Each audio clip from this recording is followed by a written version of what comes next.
The fastest way to lose ice time is to be a good player who doesn't clearly fit into the lineup puzzle. Most players think they're not playing more because their skills aren't good enough, but it's usually because their coach doesn't know exactly what role they fill on the team. This makes it very hard for the coach to decide where to put that player in the lineup, when to put them on, and how much they should actually trust them in certain situations. So let me take you back to a story for me when I was in junior hockey. So I was 18, I was playing in the GTHL, and I had my coach pull me aside, and he basically explained to me that, hey, I think you're a great player, but I don't know where you fit in the lineup. I think you're pretty good at a lot of things, but I don't think you stand out in any particular area. So it makes it very hard to know, how do I put you on the ice? When do I put you on? Who do I play you with? Because you're kind of like a Swiss Army knife. And you see, I used to take pride in that. I thought, okay, I'm this guy, I can do anything. I'm really solid. I'm just a consistent player. But the problem is that it made it very hard for that coach to decide where to put me in the lineup, because I didn't really have anything where he said, hey, he brings that to the table. I just brought a lot of things that were okay or kind of mediocre. And so what I didn't realize is that in my coach's head, and probably in your coach's head, if you're not getting the ice time you want, he basically has this pyramid kind of playing out at all times. Now, this is a pyramid I took from Hockey 24/7. They made it about 6 or 7 years ago. I thought it was a really good simplified explanation of the coach's mind and how they're basically fitting a player into a certain archetype. So basically you have the game changer archetype. And this is essentially just a player who makes an impact every game or most games. This is if you think of like a Sidney Crosby, a Nathan McKinnon, a Cale Makar, a Quinn Hughes in the NHL, right? These are guys that you can try to put them in a box and say, oh, he's an offensive defenseman, he's this, he's that. But in reality, they're really just game changers. They kind of do whatever is necessary to help the team win. And so that's something you can think about is,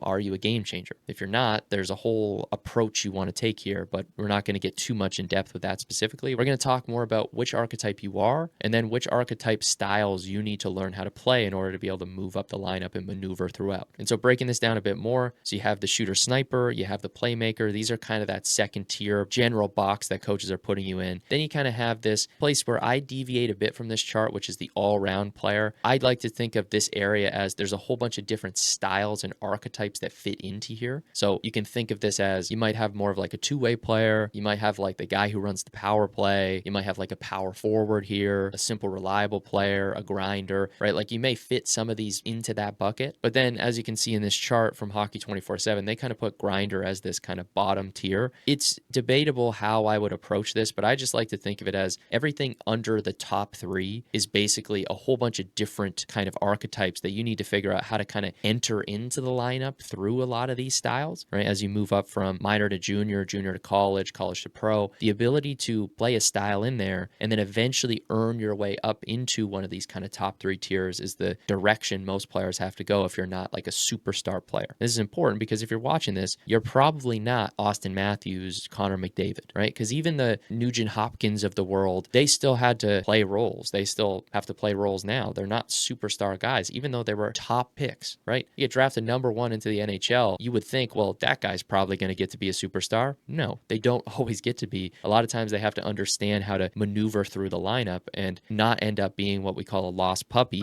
which is the bottom one, which I thought was a really funny term from these guys. It's just somebody who doesn't really know where they fit. They're just kind of there. They try, they show up, they work hard, they grind, but they don't really ever get a ton of opportunities. They're kind of bouncing in and out of the lineup. And so if you think about the line hierarchy, fundamentally, you got to think, okay, your coach basically has essentially 4 lines to work with in general. Obviously, this is speaking more junior and above. And they're trying to decide, okay, who fits into what slot? Then you have, obviously, for the defenseman, you have kind of your general 4 pairs, but then you also kind of have that 5th pair, which I like to think of the 5th pair as these are the extra guys who are right on the bubble. You can think of it as like a bubble player. And if you've ever been there, you know the feeling of anxiety and frustration and the mental fortitude you have to play these roles. It's this place where you're trying to kind of work your way in. Sometimes you're hoping guys get injured just so you can finally get a shot, right? And so depending on where you sit in the lineup, in the hierarchy, there's different things you need to be able to do to earn a spot to be able to work your way up. So that's where the line navigation map comes in. So you can kind of think of it as you have these kind of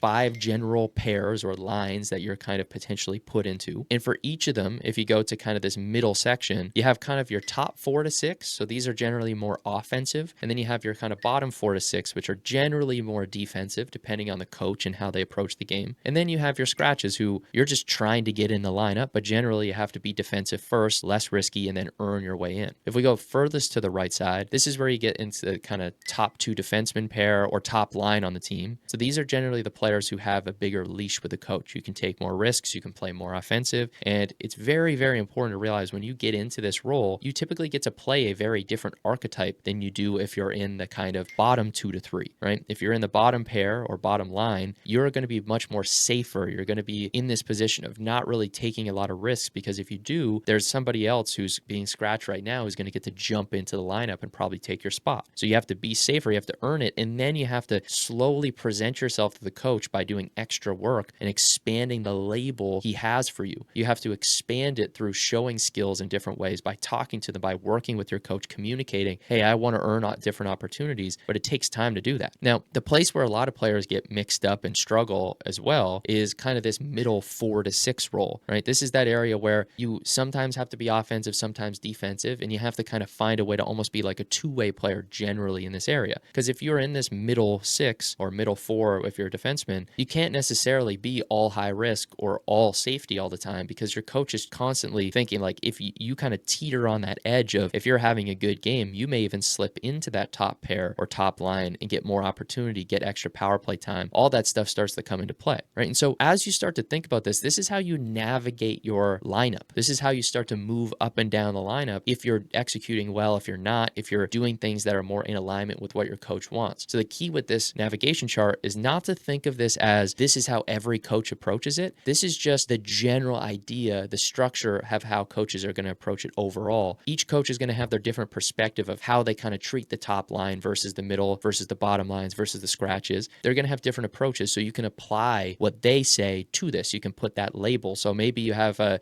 coach who even the top players are not allowed to be super risky. That's fine. If that's how they approach it, that's how they approach it, right? So just thinking about that can really, really help you to approach the game more effectively. You start to realize, oh, if I'm trying to navigate the lineup, I have to play differently as I move up. And that's why understanding the tier list that I'm now going to break down should help you to see the game more effectively than what you maybe saw before, where the pyramid, this pyramid is cool, but it doesn't necessarily make it clear what type of player I really need to be, because obviously everybody wants to be a shooter scorer or a playmaker or a game changer. Everything else is really where the details are. And so this is where we get into the tier list. So if you look at the top, I still put game changer in there because, again, that's kind of the ultimate player. That's the guy that everybody wants to be. But then as you start to move down, you have the kind of shooter scorer. If you can get into this pocket where your coach labels you with this, boom, you're going to have all the ice time you generally want overall, except for obviously defensive stuff if you haven't completed that part of your game. And so that's why we're going to second, we're going to talk about how to think about your archetype in a bit of a different way. We're not going to think of archetypes as I am just this type of player, but more so the ability to play a certain archetype or a certain role is the key. It's, can I play that style? Do I have the capability of doing it? Can I switch and shift my game when it's required, right? Because if you go back to the navigation concept of navigating the lineup, you may need to play a certain archetype now, but now you get more opportunity. Your coach says, hey, you're going to run the power play. Boom. Can you shift your identity and how you see yourself to play that archetype now? That's where the shift happens. That's why being able to make an identity shift very quickly, game to game, even sometimes shift to shift, is very important depending on if your team is up by 2 goals, down by 2 goals. Can you mentally shift your perspective? Can you make these adjustments? That's why having mental flexibility and these different concepts we teach our players, it's not just these made up cool ideas that we just philosophize about. These are actual applicable mental frameworks that allow you to make practical adjustments in games. And so that's why we have now kind of the A tier, which is,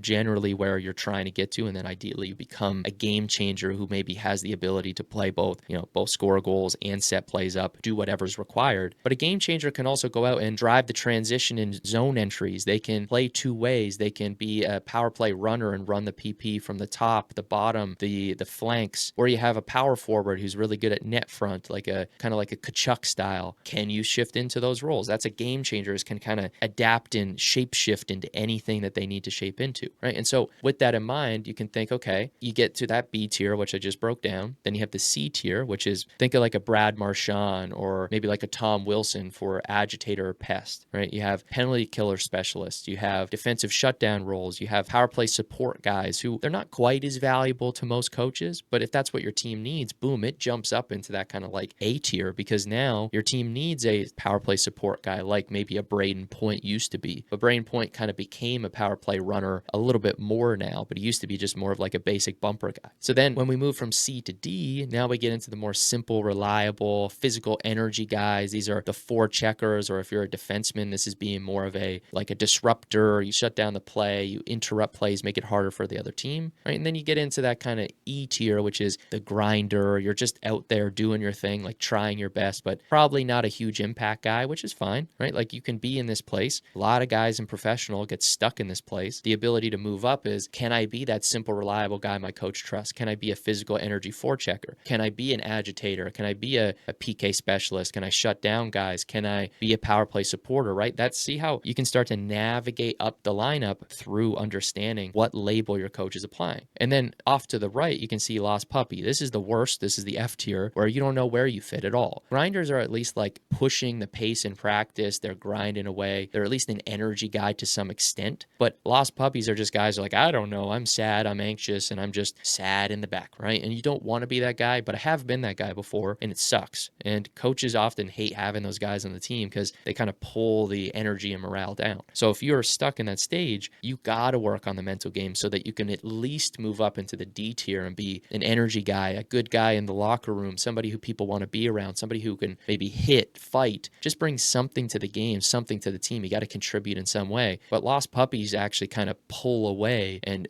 suck the team energy down, which you do not want. So now you understand kind of the tiers and how some coaches may prioritize certain archetypes more depending on what the team needs. If there's an injury, if a guy is suspended, if somebody's not playing well, there's an ability to realize, ooh, okay, I need to step into this role. I need to step into that role. And that's why it's important to understand your archetype software. Now, what I mean by archetype software is that you are not one specific archetype. You are a mix of different archetypes. You want to think of your game as, how can I complete my game? So if you look at this archetype wheel here, you're essentially saying, I'm trying to expand this out. I'm trying to make this yellow circle bigger. Can I expand into different areas? Can I be a better two-way player? Can I be a better defensive shutdown guy? Can I be a better penalty kill specialist, right? You want to ask yourself, how can I expand my game so I can play more roles? Because a game changer can step into any of these archetypes. And the reason they can do this is because they have an expanded tool set. They have the mental software to be able to play different styles. You have the physical abilities, you have the tools, you have the body, but do you have the mental software to be able to make these adjustments? Are you mentally flexible enough to shift into a different archetype when you need to be? And again, this can happen shift to shift, period to period, game to game. This is so important to know how to navigate these things. So if you want to be a great player, you have to look at your game as a forward or a defenseman. You have to be able to look at these archetypes and say, what is my strength? What is my weakness? What can I play? What can I play? What would I be best at playing? What would I be weakest at? And when you present yourself to the team, you want to be thinking, in my training, am I working on the places where I'm the strongest to expand that and really become the best on my team at that? Maybe even the best in your league at a certain archetype or style, right? To be able to play a certain role. And then where am I the weakest? What's limiting me? What's holding me back? And if you can really work on those two generally, it's going to make a major difference. Now, of course, you want to work on everything over time, but you can't just broadly work on your whole game all at once. That's why having a development plan, that's why having a mental tool set to know how to approach your training, how to be mentally flexible, how to actually be effective with every day, create a plan for your month, for your week, for your day, having a structure. All that stuff is things that we teach our players, because the mental game is more than just meditating and visualizing. There's levels to this. If you want to navigate the lineup, you want to move up on your team, you need to learn a whole stack of mental skills. And that is a difficult thing to do if you're just trying to figure it out all on your own. It took me over 10 years to put a lot of these systems together, and now they help hundreds of players. And so if you want me to break this stuff down for you in a more personalized plan and program, you can check out below. There's links where you can basically see what the program looks like in general. You can apply to work with us. If we think we can help, we'll reach out. We have tons of free resources. You can also check out the free training below. We're always updating things. You can subscribe to the actual channel so you can get access to all the latest things that I put out here. And if you have questions, comment them below and I'll make videos about it next time. But I hope that ultimately this video has taught you how to look at navigating the lineup, how to look at yourself, how to look at your player archetype from more than just, I am a power forward, I am a two-way defenseman. Instead, it's looking at, what am I capable of doing and how can I expand myself and become more of a complete player? How can I expand my archetype software to be able to do lots of different things? Because that's how you become a more valuable player, is you move up the tier list and you work towards becoming a game changer. If you can become a game changer, you become invaluable to the team. You get all the ice time you want, you get all the attention you want, and you will get to play at top levels, D1, you'll get pro opportunities, all that stuff. If you can become a game changer in your league, you will get more opportunities. But you don't just get there by hoping, you get there by having a clear strategic plan. So start planning it out, figure out what you need to do to expand your game and become more complete, having the software that's required to move up the lineup, to enter into the lineup if you're not in it. If you're in the lineup, figuring out what archetype you need to step into and shift